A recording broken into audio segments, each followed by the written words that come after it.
તમને ખબર ના હોય ને તો કહી દઉં કે જંગ જમે કે રંગ જમે, પણ જે જગ્યાએ આ બંકો ધૂણવા બેહે ને એટલે કોઈની તાકાત નહીં કે એને પગે લાગવા આવે.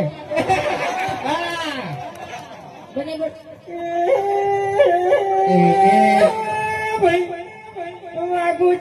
તમારી જિંદગીમાં થોડું વિઘન મોંઘી પાડી રહી છું.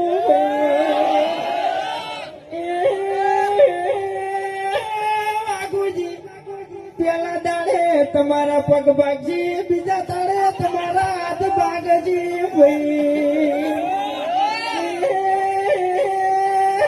વાઘુજી ત્રીજા દાડે નિહાસો તો